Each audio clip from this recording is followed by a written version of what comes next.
Hello friends. आज जो हम चैप्टर शुरू करने जा रहे हैं वो कौन सा है? Heredity and evolution. तो सबसे पहले जानेंगे हम कि हेरेडिटी होता क्या है। ठीक है, उसके बाद हम आएंगे एवोल्यूशन के ऊपर। तो सबसे पहले हेरेडिटी। हेरेडिटी का मतलब क्या होता है? हेरेडिटी का मतलब है transmission of character from one generation to next generation. Simple form में हम बोलते हैं कि एक जनरेशन से दूसरे जनरेशन में अगर कैरेक्टर ट्रांसमिट हो रहे हैं तो उसको क्या बोलते हैं? हेरेडिटी। ठीक है। और इवोल्यूशन हम किसको बोलते हैं? जो लगातार चेंजेस आ रहे हैं, मिलियंस बिलियंस ऑफ इयर्स तक लगातार चेंजेस आते रहते हैं और वो आगे इनहेरिट होते जाते हैं और एक्यूमुलेट होके कुछ नई स्पीसीज का फॉर्मेशन कर देते हैं। तो कुछ ना कुछ मॉडिफिकेशंस इवोल्यूशन की वजह से आती जाती है। अब बात करते हैं वो कौन सी ब्रांच है जिसके अंदर हम इन सब के बारे में स्टडी करते हैं। तो वो ब्रांच बायोलॉजी की जिसके अंदर हम हेरिडिटी और वेरिएशन के बारे में स्टडी करते हैं वो कौन सी है? जेनेटिक्स। तो जेनेटिक्स वो ब्रांच है जिसके अंदर हम हेरिडिटी और वेरिएशन के बारे में स्टडी करते हैं। और फादर ऑफ जेनेटिक्स किसको बोला जाता है? ग्रीगर जॉन मेंडल। इसका जो कंट्रीब्यूशन है ग्रीगर जॉन मेंडल का, उसके बारे में हम पढ़ेंगे आगे। क्यों इनको फादर ऑफ जेनेटिक्स बोला जाता है? क्योंकि इन्होंने एक बेस दिया था इनहेरिटेंस का कि किस तरीके से इनहेरिटेंस होता है। अब बात आती है इनहेरिटेंस क्या होता है और हेरिडिटी क्या होता है। हेरिडिटी मैंने आपको बताया, transmission of character from one generation to next generation. एक जनरेशन से दूसरी जनरेशन के अंदर कैरेक्टर्स का ट्रांसमिशन होना। कैरेक्टर्स का ट्रांसमिशन कैसे? जैसे अगर मान लो आपके पेरेंट्स की जो है ब्लैक आईज है और आपके अंदर भी ब्लैक आई आती है, तो आई कलर वो क्या है? एक कैरेक्टर है जो ट्रांसमिशन हो रहा है। इसी तरीके से अगर हाइट है कि कोई लंबा व्यक्ति है, उसका जो बेटा है वो भी लंबा है, तो वो क्या है? हाइट का कैरेक्टर ट्रांसमिट हो रहा है। तो इसको बोलते हैं लाइक बैगेट्स लाइक। लाइक बैगेट्स लाइक का मतलब क्या है? जो ह्यूमन बीइंग जो है वो ह्यूमन बीइंग को ही जन्म देगा। ठीक है ना? तो जो है सेम टू सेम ही होते हैं। ठीक है, अगर कोई बर्ड है तो वो सेम स्पीसीज का बर्ड ही आगे फॉर्म होगा। तो लाइक बैगेट्स लाइक। इनहेरिटेंस का मतलब क्या होता है? इसको भी यही बोला जाता है, transmission of character from one generation to next generation. But ये क्या है? वो प्रोसेस है जिसके द्वारा कैरेक्टर्स ट्रांसमिट होते हैं। हेरेडिटी में हम सिंपल बोल रहे हैं कि वो ट्रांसमिशन जो हुआ कैरेक्टरिस्टिक्स का उसको क्या बोलते हैं? हेरेडिटी। पर जो प्रोसेस है उसको क्या बोला जाता है? इनहेरिटेंस। तो ये आप ध्यान रखोगे दोनों के बीच में डिफरेंस क्या होता है। ये जो टर्म है हेरिडिटी, ये किसने दिया था? विलियम बेटसन ने। 1906 के अंदर ये टर्म दिया गया था। और यूनिट ऑफ इनहेरिटेंस क्या है? जीन। जो कि डीएनए के ऊपर होते हैं, क्योंकि उसी के पास क्या है? सारी इंफॉर्मेशन है कि कैसा आगे प्रोटीन फॉर्म करना है जो कि आगे एक्सप्रेस होगा। क्लियर? तो ये था जनरल इसके बारे में। अब जो हम मेनली देखते हैं कि मेंडल जिसको हम बोल रहे हैं फादर ऑफ जेनेटिक्स, क्यों बोल रहे हैं? उसने ऐसा क्या कंट्रीब्यूट किया था उसके बारे में हम जानेंगे। तो सबसे पहले आपको बता दें, जो मेंडल ने जो अपना ब्रीडिंग एक्सपेरिमेंट किया था वो किस पे किया था? गार्डन पी के ऊपर। जो पी प्लांट है जिसका साइंटिफिक नेम क्या होता है? Pisum sativum. तो ये आपको ध्यान रखना है, साइंटिफिक नेम पाइसम सटाइवम। तो उसने जो ये पी प्लांट्स है वो कहाँ ग्रो किए थे? अपने मोनेस्ट्री के बाहर ही उसका एक छोटा सा गार्डन था जिसके अंदर वो पी प्लांट उसने ग्रो किया। और बहुत अच्छी फाइंडिंग्स आई थी जिसने एक बेस बना दिया इनहेरिटेंस पैटर्न का। तो हम बात करेंगे वो फाइंडिंग्स क्या थी। उससे पहले मैं आपको बता दूं कि ये जो फाइंडिंग्स थी उसने पब्लिश की थी 1866 के अंदर एक जर्नल के अंदर, जो कौन सी थी?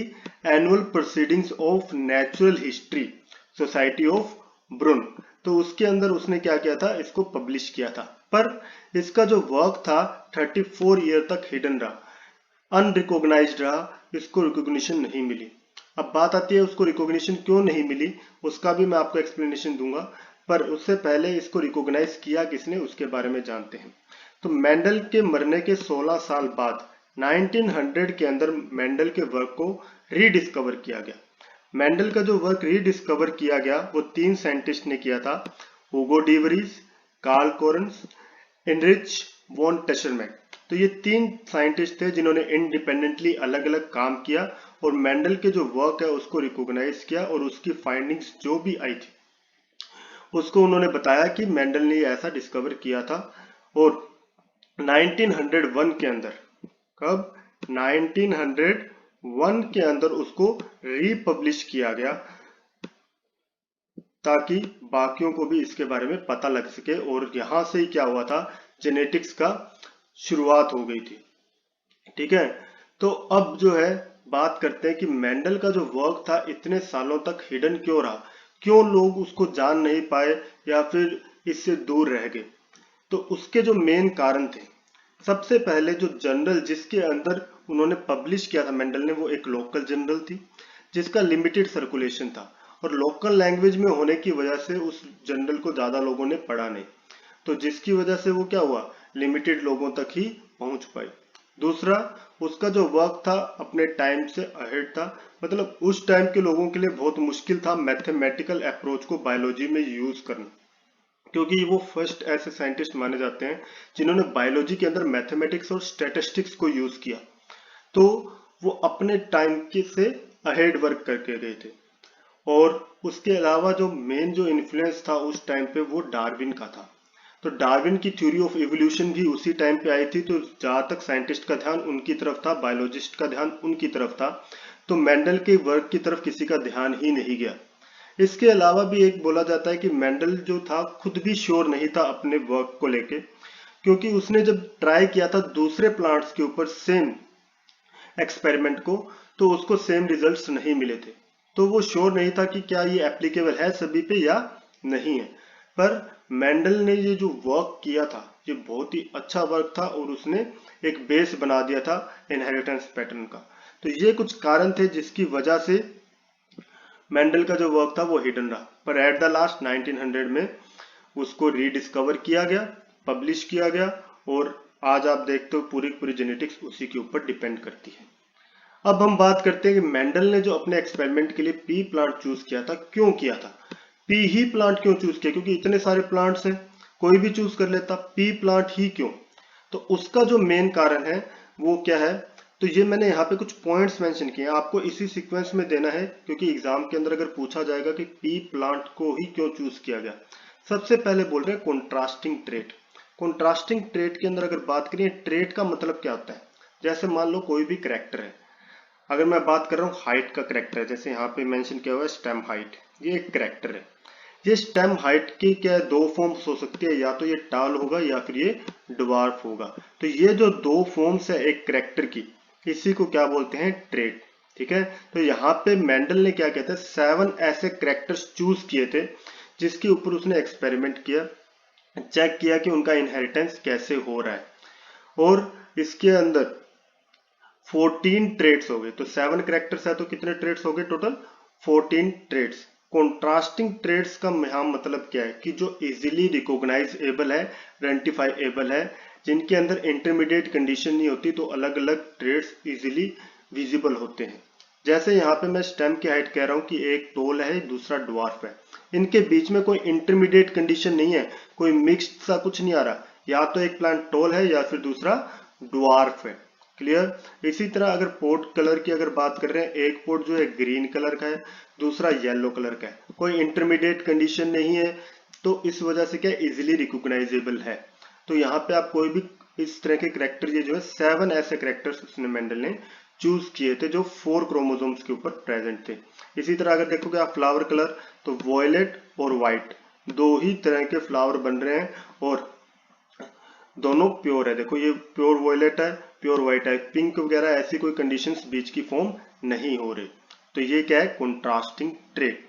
सेकंड जो है बायसेक्सुअल फ्लावर। बायसेक्सुअल फ्लावर, तो आप देखोगे जब भी आप फ्लावर का एक नॉर्मल सा भी डायग्राम बनाते हैं तो उसके अंदर हम बीच वाला जो पार्ट होता है इसको क्या बोलते हैं, फीमेल रिप्रोडक्टिव पार्ट, जिसके अंदर ये ऊपर स्टिग्मा है, बीच में ये स्टाइल है, और सबसे नीचे यहाँ ओवरी है ना, जिसके अंदर एग सेल भी प्रेजेंट होता है ओव्यूल के अंदर, राइट। तो ये क्या है, फीमेल रिप्रोडक्टिव पार्ट, और ये वाला क्या है, मेल रिप्रोडक्टिव पार्ट, जिसके अंदर एंथर और फिलामेंट आ गए, कंबाइनली इसको स्टेमन बोला जाता है ना। तो अब जिस फ्लावर के अंदर ये दोनों पार्ट है, मेल और फीमेल रिप्रोडक्टिव पार्ट दोनों प्रेजेंट होंगे, तो उसको हम क्या बोलते हैं, बायसेक्सुअल फ्लावर। अब एक प्लांट के लिए बायसेक्सुअल फ्लावर का क्या बेनिफिट है, या मेंडल ने इसको क्यों चूज किया बायसेक्सुअल फ्लावर को, क्योंकि एक बायसेक्सुअल फ्लावर ऐसा है जिसके अंदर हम क्या कर सकते हैं, एंथर से अगर पोलन ग्रेन ट्रांसफर करते हैं स्टिग्मा के ऊपर, तो जब एंथर से स्टिग्मा के ऊपर पोलन ट्रांसफर करेंगे सेम फ्लावर के अंदर, तो उसको हम क्या कहेंगे, सेल्फ पोलिनेशन। तो सेल्फ पोलिनेशन करवा सकते हैं, सेम फ्लावर के एंथर से पोलन ग्रेन सेम फ्लावर के स्टिग्मा के ऊपर ट्रांसफर किए जा सकते हैं। इसी तरह हम इसके अंदर क्रॉस पोलिनेशन भी करवा सकते हैं। क्रॉस पोलिनेशन कैसे करवाएंगे कि दो फ्लावर है, मान लो एक फ्लावर तो ये आपके सामने है, इसके अलावा एक और ये दूसरा फ्लावर है, ठीक है। इस फ्लावर का जो ये एंथर है, यहां से पोलन ग्रेन हम ट्रांसफर करेंगे इस फ्लावर के स्टिग्मा के ऊपर।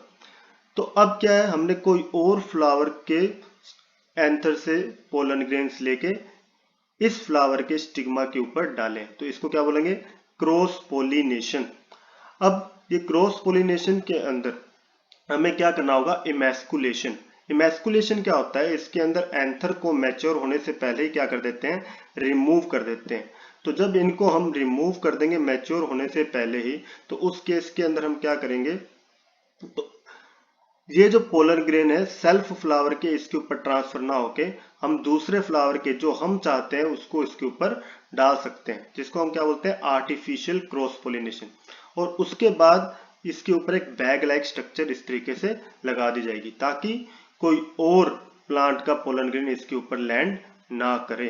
तो सिंपल है, आर्टिफिशियल क्रॉस पोलिनेशन हम इसके अंदर कर सकते हैं। तो बहुत बढ़िया बात है, तो हम इसके अंदर सेल्फ पोलिनेशन और क्रॉस पोलिनेशन दोनों करवा सकते हैं। नेक्स्ट जो है, पी प्लांट की जो लाइफ साइकिल है बहुत ही शॉर्ट होती है। तो शॉर्ट लाइफ साइकिल है पी प्लांट की, तो इसलिए भी बेनिफिट है कि बहुत जल्दी आपके पास रिजल्ट्स आ जाएंगे और बहुत सारे सीड्स प्रोड्यूस होते हैं एक ही जनरेशन के अंदर। तो एक जनरेशन के अंदर बहुत सारे सीड्स का कैसे बेनिफिट होगा, तो यहाँ पे जो ये मैथमेटिकल और स्टैटिस्टिकल अप्रोच का यूज करता है, उससे जो रिजल्ट कैलकुलेशन बहुत आसान हो जाएगी। इसको इस तरीके से समझो, अगर कोई प्लांट है उसके अंदर 4 ही सीड फॉर्म होते हैं, तो ये जो 4 सीड के अंदर अगर एक भी सीड अगर खराब हो गया या उसने वेरिएशन दिखा दिया, तो एक सीड के अंदर चेंज आने से 25% आपको वेरिएशन देखने को मिलेगा। पर अगर मान लो वहीं पे एक प्लांट है जो 400 सीड्स प्रोड्यूस करता है, तो अगर 400 सीड्स प्रोड्यूस करता है तो उसके अंदर अगर एक या दो सीड खराब भी हो जाते हैं, तो पूरे के पूरे इसके जो रेशियो है उसको ज्यादा हानि नहीं पहुंचेगी, तो ज्यादा डिस्टरबेंस नहीं आएगी और कैलकुलेशन आपके लिए आसान हो जाएगी, क्योंकि हम लास्ट में क्या कर सकते हैं, एवरेज निकाल सकते हैं। मेंडल के एक्सपेरिमेंट जो हम करेंगे आगे, उसके अंदर आपको बताऊंगा किस तरीके से ये हेल्पफुल हुआ। दूसरा जो है, इजी टू हैंडल, बहुत आसान है इस प्लांट को हैंडल करना, ज्यादा केयर नहीं चाहिए इस प्लांट को। अगर ज्यादा केयर नहीं चाहिए इसका मतलब क्या है, तो इस प्लांट को इजीली ग्रो किया जा सकता है। तो आप भी अगर घर पे ट्राई करोगे, मटर के दाने लो, उसको गार्डन के अंदर लगा दो या कोई भी पॉट के अंदर लगाओगे तो भी वो ग्रो कर जाएगा इजीली। तो बहुत इजी होता है इसको ग्रो करना, राइट। तो इसलिए क्या है, मेंडल ने चूज किया था पी प्लांट। पी प्लांट का साइंटिफिक नेम क्या है, पाइसम सटाइवम, याद रखना है आपको, पाइसम सटाइवम। कितने कैरेक्टर्स मेंडल ने चूज किए थे, 7 कैरेक्टर्स उसने चूज किए थे अपने एक्सपेरिमेंट के लिए। कितने, 7 कैरेक्टर्स। कौन कौन से थे, सीड शेप, सीड शेप कौन कौन सी हो सकती है, राउंड और रिंकल, सीड कलर जो कि येलो और green, flower colour, pod shape, pod colour, flower position, axil और टर्मिनल। टर्मिनल का मतलब होता है कि एंड के अंदर, ठीक है, यहाँ पे ये एंड के अंदर फ्लावर प्रेजेंट होगा। और एक्सिल का मतलब क्या होता है, इस तरीके से अगर ये ब्रांच यहाँ से निकल रही है और ये क्या है, मेन स्टेम है, तो ये वाली जो पोजीशन है ये क्या है, एक्सिल, यहाँ पे अगर फ्लावर फॉर्म होता है, ठीक है, तो ये एक्सिल के अंदर है, ठीक है, और ये टर्मिनल पोजीशन पे है। इसी तरह स्टेम हाइट है, टॉल और ड्वार्फ। तो ये 7 जो कैरेक्टर्स है आपको ध्यान रखने हैं जो मेंडल ने चूज किए थे। क्लियर। अब जो है नेक्स्ट हम बात करेंगे नेक्स्ट वीडियो के अंदर कि उसकी एक्सपेरिमेंटल टेक्निक क्या थी मेंडल की, मेंडल ने किस तरीके से वर्क किया था। ठीक है, आपको ये साथ के साथ पढ़ते रहना है, रिवाइज करते रहो, और ये नोट्स आपके सामने है तो आपको इसी फॉर्म में इसको याद भी कर लेना है। ठीक है, आगे अच्छा लगेगा आपको कि किस तरीके से एक्सपेरिमेंट किया था मेंडल ने, वो पूरी की पूरी मैं नेक्स्ट वीडियो में बात करूंगा। Okay, thank you.